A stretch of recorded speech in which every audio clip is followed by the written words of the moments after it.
अस्सलाम वालेकुम नाजरीन सामीन जितने भी मुझे देखने वाले लोग हैं।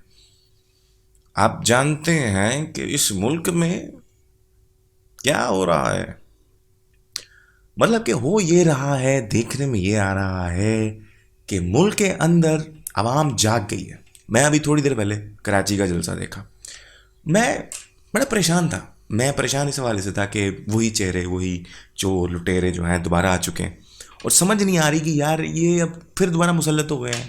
फिर वही काम होंगे, फिर ड्रोन अटैक्स होंगे, फिर वही ये बिछ जाएंगे अमेरिका के आगे। वो थोड़ी बहुत इज्जत हमारी बहाल हुई थी पूरी दुनिया में, लेकिन इन्होंने आए ही जनाजा निकालने के लिए तो सोचा कि निकालूं तलवार और करूं ऐलान जंग। पर बाद में सोचा कि यार इस तलवार से होगा तो कुछ भी नहीं। ठीक है, क्योंकि ये है 21st सेंचुरी और इसके ऊपर ज़्यादातर जो हमारी जंगें चल रही हैं वो कोल्ड वॉर चल रही है, फिफ्थ जनरेशन वॉर जिसको आप कहते हैं। तो आ, अब मैं क्या कहूँ इस बारे में। पाकिस्तान ने कहा absolutely not, means Imran Khan ने कहा एब्सोल्युटली नॉट। कई लोगों ने कहा कि ये बात तो हुई नहीं। ठीक है, लेकिन इसके पीछे भी एक कहानी थी, क्योंकि अमेरिका को अड्डे इस वजह से चाहिए थे क्योंकि अमेरिका जा चुका था अफ़गानिस्तान से। अफ़गानिस्तान से जा चुका था, उसको अमेरिका को अड्डे चाहिए थे हमसे। तो उन्होंने कहा कि भाई हम रशिया को यहाँ से संभाल लेंगे, जो रशिया की जो एशियन साइड का जो बॉर्डर है उसको संभाल लेंगे, क्योंकि नॉर्थ वाला बॉर्डर जो है वो भी तो सारी बर्फ़ है। और जो फ्रंट बॉर्डर जिससे वो लड़ रहा है यूक्रेन, वहाँ तो डायरेक्ट यूक्रेन है। तो वो चाहते थे कि अब अगर रशिया अपनी यूक्रेन वॉर स्टार्ट करता है तो हम लोग इनको साइड से टैकल कर लेंगे, क्योंकि यूरोप से आके उनको टैकल करना बहुत मुश्किल काम था। तो रशिया ने भी अपनी गेम प्लान पूरी की हुई थी, उन्होंने डाल दिया पुआड़ा। अब पाकिस्तान से अमेरिका ने कहा कि भाई अड्डे दे दो, कोई बात नहीं, हम कर लेंगे। हम थोड़ा बहुत जिधर रशिया की तरफ जाना है हमने, कोई जब वो कोई आंखें दिखाएंगे तो हम अटैक शैक करके कोई ड्रोन चोन मार देंगे रशिया को। लेकिन भाई अपने खान ने तो कहा कि नहीं, हम तो किसी की जंग में शरीक नहीं होंगे, हम तो नहीं करेंगे ये काम, हम तो बिल्कुल ये काम नहीं करने वाले, एब्सोल्युटली नॉट। और यहाँ से हो गई काम खराब। तो इस तरह एक तरह की ना अमेरिका जो है ना वो रिश्ते कराने वाली माई है। ठीक है, वो हर कहीं अपनी उसने टांग फंसाई होती है। तो वही हुआ उसके साथ, और उसने कहा कि नहीं, मैं तुम्हारा रशिया के साथ रिश्ता नहीं होने दूंगी, जो मर्जी हो जाए, मेरी मर्जी के बगैर तो हो ही नहीं सकता। तो उसने वही किया, उसने कहा कि चलो तुम्हारे ख़ानदान में से कुछ लोगों को मिला के, पैसे चला के, धमकी दे के तुम्हारी, तो मैं शादी क्या, हुकूमत भी नहीं चलने दूंगी। तो यही हुआ। और बस जो ये हुआ जो आपके सामने, जिस तरह भी एक दिन हम पहले हम अच्छे पाकिस्तान में थे और एक दिन बाद हम चोरों के पाकिस्तान में थे, और उसके बाद सारों के ज़मीर जाग गए जी। सारे कहते हैं जी ये हो गया। आमर लियाकत तो शुक्र है चला गया बाहर। लेकिन इसके अंदर इमरान खान की एक बहुत अच्छी चीज़ सामने आई कि उसको अपने साथ खड़े लोगों का पता चल गया। ठीक है, नेक्स्ट इलेक्शन में जाएगा तो एक बेहतर तरीके से जाएगा, एक बेहतर हुकूमत के साथ जा सकता है।